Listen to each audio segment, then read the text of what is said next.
بسم اللہ الرحمن الرحیم الحمد للہ رب العالمین وصلی اللہ علی محمد وآلہ الطاہرین اللہم صل علی محمد وآل محمد وعجل فرجهم. خوب سکینه سلام. خوب هستی شما؟ بله آقا منم خوبم. صبحانه خوردی؟ صبحانه نخوردم. چرا نخوردی؟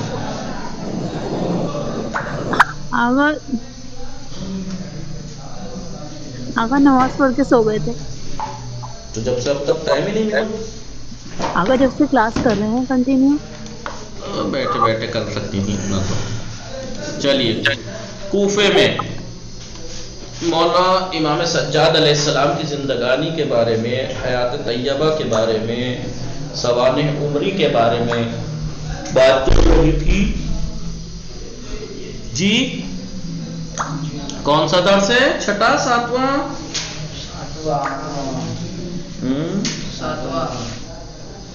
ساتواں درس چھوٹے امام کا بارے میں. ٹھیک ہے، آپ کے فضائل، اخلاقی فضائل وغیرہ کو بیان کرنے کے بعد آپ کی زندگی بتایا کہ کس رسول مولا کائنات کے اس ٹائم آپ ولادت ہو چکی تھی، 2 سال کے تھے جب مولا کائنات کی شہادت ہوئی، تو 2 سال ان کے سامنے رہے. پھر کوفے کے بارے میں آج بتا رہے ہیں. کوفے میں آپ کیا بتا رہے ہیں کہ کربلا کو زندہ رکھنے میں آپ کا کیا کردار اور کیا کردار رہا آپ کا. ٹھیک ہے، کہ آپ نے کربلا کو کیسے زندہ کیا اور ہر جگہ کیسے آپ نے تقیہ نہیں کیا کربلا کے بعد، یعنی جب تک قیدی رہے آپ نے کھل کے دشمن کو برا کہا، منہ پہ برا کہا، سامنے برا کہا، دنیا کو پہچانوایا ہم کون ہیں اور ہمارے ساتھ کیا ہوا ہے وغیرہ. اب ایک دیکھیے، کربلا سے اب جب چلے تو کوفے میں اسیروں کا قافلہ کوفے پہنچا. جب لوگ جناب زینب اور ان کی بہن جناب فاطمہ صغریٰ کے خطبوں سے پشیمان ہو کر، شرمندہ ہو کر رونے لگے، جب جناب زینب نے خطبہ دیا، ٹھیک ہے، تو امام زین العابدین نے اشارہ کیا کہ مجمع خاموش ہو جائے. پھر پروردگار کی آپ نے حمد و ثنا، پیغمبر درود کے اوپر درود بھیجنے کے بعد آپ نے فرمایا، اے لوگو میں علی ابن الحسین ہوں. وہ خطبہ مشہور یاد ہے؟ جو مجھے جانتا ہے وہ جانتا ہے، جو نہیں جانتا وہ جان لے، میں علی ابن الحسین ہوں. انا فرزند مکہ و منا، میں مکہ اور منا کا بیٹا ہوں. یعنی ایسے اس طریقے سے بڑا خطبہ. میں اس کا فرزند ہوں جس کو فرات کے کنارے بغیر اس کے کہ انہوں نے کسی کا خون بہایا ہو، جبکہ میرے باپ نے کسی کا خون نہیں بہایا تھا، اس کے باوجود انہیں فرات کے کنارے، اس کے باوجود کہ انہوں نے کسی کا حق ان کی گردن پر، کسی کا کوئی حق بھی ان کی گردن پہ نہیں تھا، اس کے باوجود بھی انہیں نہر کے کنارے، فرات کے کنارے ذبح کر دیا گیا. میں ان کا بیٹا ہوں. میں اس کا فرزند ہوں جس کا مال شہادت کے بعد لوٹ لیا گیا، جن کے مال سب لوٹ لیا شہادت کے بعد، اور جس کے خاندان کو اسیر بنا کر یہاں لایا گیا ہے. میں اس کا بیٹا ہوں. لوگو کیا تمہیں یاد ہے کہ تم نے میرے باپ کو خط لکھا، ان کو کوفے بلایا، اور جب وہ تمہاری طرف آئے تو تم نے ان کو قتل کر دیا؟ بھول گئے تم؟ قیامت کے دن پیغمبر کے سامنے کس منہ سے جاؤ گے؟ تم لوگوں نے تو خط لکھے تھے نا، 40,000 تک روایت ہے کہ اتنے تک خطوط لکھے گئے تھے، یا کتنے خط لکھے گئے تھے کہ 40,000 نے بیعت کی تھی، اتنے تک روایت تمہیں جناب مسلم کے ہاتھ پہ. جب وہ تم سے فرمائیں گے رسول قیامت میں کہ کیا تم نے میرے خاندان کو قتل کر دیا اور میری حرمت کی تم نے رعایت نہیں کی، قیدی بنایا گیا ہمارے خاندان کو، لہذا تم میری امت میں سے نہیں ہو. رسول آپ سے کہیں گے تمہیں شرم نہیں آتی؟ حضرت امام زین العابدین کی تقریر نے طوفان کی طرح لوگوں کو ہلا کر رکھ دیا. ہر طرف سے گریہ و زاری کی آوازیں آنے لگی. لوگ ایک دوسرے کو ملامت کرنے لگے کہ تم ہلاک اور بدبخت ہو گئے، اور حالت یہ ہے کہ تم کو خود ہی معلوم نہیں، تم ہلاک ہو گئے، بدبخت ہو گئے، اور تمہیں خود کوئی پتہ نہیں. امام حسین علیہ السلام کے اہل حرم کو ابن زیاد کے دربار میں لے جایا گیا، اور جب ابن زیاد اور امام زین العابدین علیہ السلام کے درمیان گفتگو ہوئی تو آپ نے نہایت یقین اور شجاعت کے ساتھ ہر موقع پر نہایت دندان شکن منہ توڑ جواب دیا، جس سے ابن زیاد ایسا غضبناک ہوا کہ اس نے امام کے قتل کا حکم دے دیا کہ قتل کر دیا جائے. اس موقع پر جناب زینب سلام اللہ علیہ نے اعتراض کیا اور فرمایا کہ اگر تم علی بن الحسین کو قتل کرنا چاہتے ہو تو ان کے ساتھ مجھے بھی قتل کر دو۔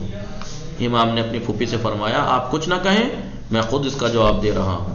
اس کے بعد آپ نے ابن زیاد کی طرف رخ کیا اور فرمایا زیاد کے بیٹے، کیا تم مجھے قتل کرنے کی دھمکی دے رہا ہو؟ کیا تم مجھے قتل کرنے کی دھمکی دے رہا ہے؟ کیا تو یہ نہیں جانتا کہ قتل ہو جانا ہماری عادت اور شہادت ہماری کرامت ہے؟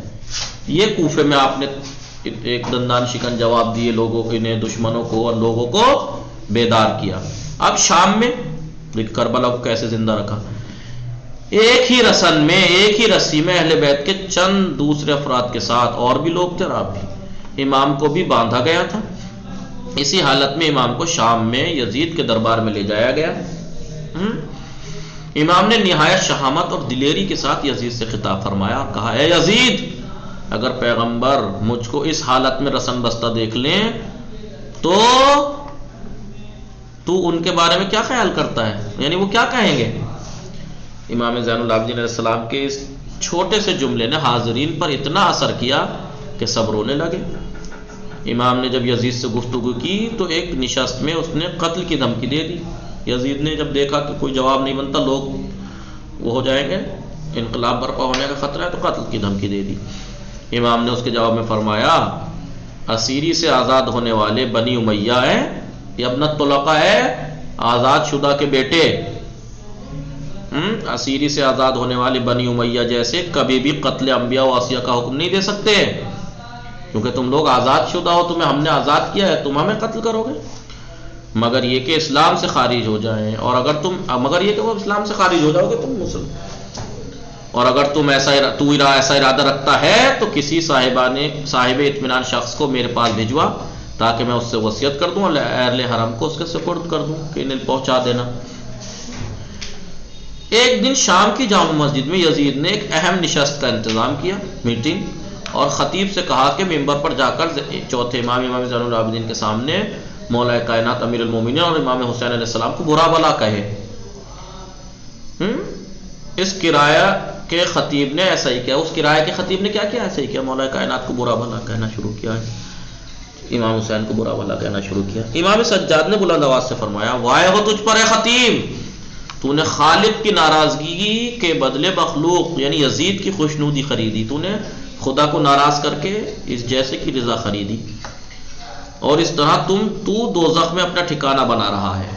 پھر یزید کی طرف مخاطب ہوئے مولا اور فرمایا تو مجھے بھی اسی لکڑی یعنی اس ممبر پر، پھر یہ نہیں کہا کہ مجھے بھی اجازت دے اس ممبر پر جانے کی، نہ اس لکڑی پہ مجھے بھی جانے کی اجازت دے، کیونکہ ممبر تو رسول کا ہے، ہمارا یہ تو جو کھڑا ہو رہا ہے لکڑی، اور ایسی بات کہنے دے جس سے میں خدا کو خوش کروں اور وہ حاضرین کے لیے اجر و ثواب کا سبب بنے۔ یزید نے پہلے تو اجازت نہیں دی، لیکن لوگوں کے اصرار کے جواب میں بولا کہ اگر یہ ممبر پر جائیں تو مجھ کو اور خاندان ابو سفیان کو ذلیل کیے بغیر ممبر نیچے نہیں اتریں گے ممبر سے۔ لوگوں نے کہا کہ یہ کیا کر سکتے ہیں؟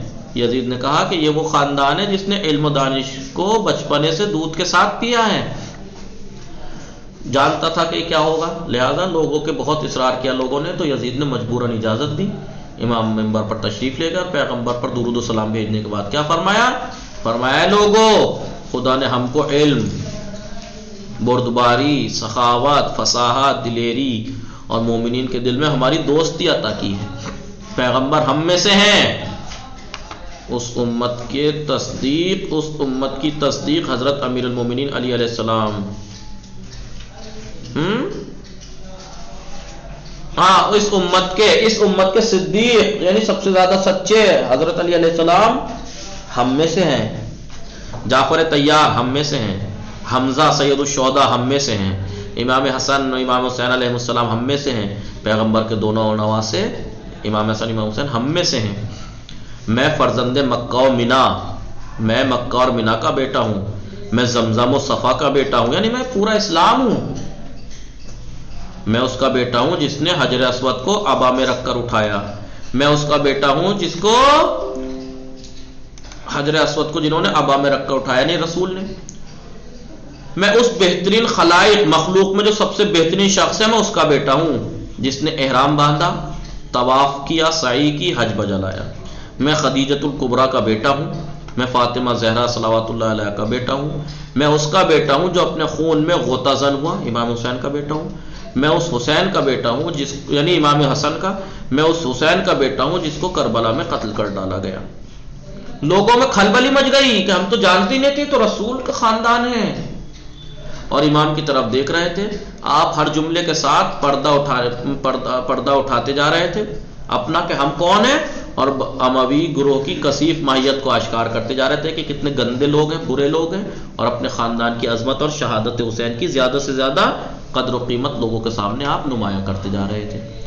رفتہ رفتہ لوگوں کی آنکھیں آنسوؤں سے ڈبا گئیں، گریا گلوگیر ہو گیا، پھر یک بیک ہر گوشے سے بے تابانہ رونے کی آوازیں بلند ہونے لگی۔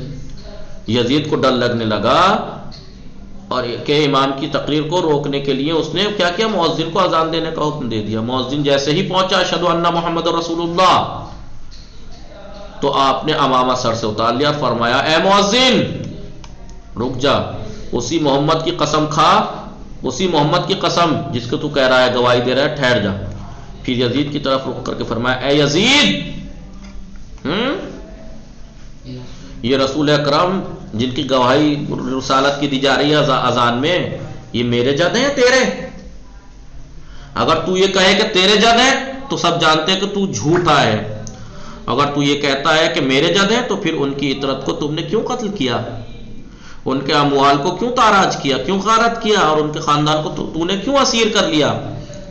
اے یزید، تو ان تمام کاموں کے باوجود، ان افعال کے باوجود محمد کو پیغمبر خدا جانتا ہے اور قبلے کی طرف رخ کر کے کھڑا ہوتا ہے، نماز پڑھتا ہے، وائے ہو تجھ پر کہ میرے جد اور پدر قیامت میں تیرا گریبان پکڑیں گے۔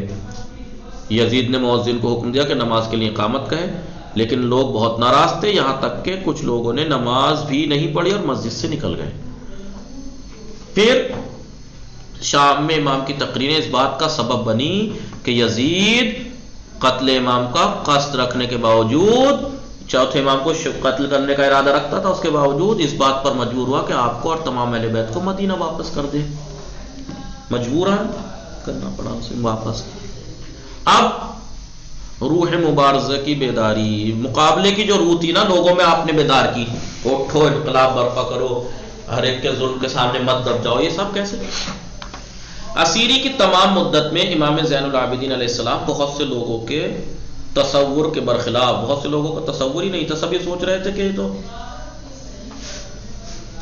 تو ہارے ہوئے ہیں، ان کا سب لوٹ لیا گیا، شہید کر دیا گیا ان کے بعد کو، تو اس کے برخلاف کہ یہ کیا کر سکتے ہیں، یہی سوچ رہے تھے سب، لیکن ان کے تصور کے برخلاف جو کہ آپ کو شکست خوردہ سمجھتے تھے، آپ نے ہر محفل و مجلس میں اپنی اور اپنے والد کی کامیابی اور بنی امیہ کے گروہ کی شکست اور ہار کے بارے میں تقریر کرتے رہے۔ دوسری طرف آپ نے اس بات کی کوشش کی کہ تقریروں اور اپنے خاندان کی عظمتوں اور خصوصیتوں اور بنی امیہ کے ظلم و جور کے بیان کے ذریعے مسلمانوں کی انقلابی فکر کو برانگیختہ کریں کہ آپ انقلاب برپا کرو، لوگوں میں اس طریقے کے جذبات پیدا کیے آپ نے کہ بتاؤ آل رسول پر یہ حال اور یہ اتنے خبیث ہیں، گناہ بنی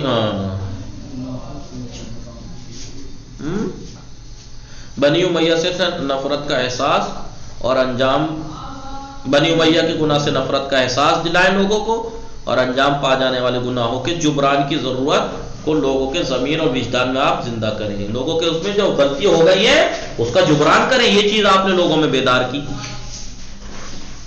ابھی زیادہ دن نہیں گزرے تھے کہ اس مثبت رویے کی وجہ سے بنی امیہ کی سلطنت جو ہے وہ اس کی سلطنت کے خلاف عراق اور حجاز میں انقلاب کا پرچم بلند ہو گیا، لوگ انقلاب کے لیے کھڑے ہو گئے اور ہزاروں افراد امام حسین کا خون کا انتقام لینے کے لیے اٹھ کھڑے ہوئے۔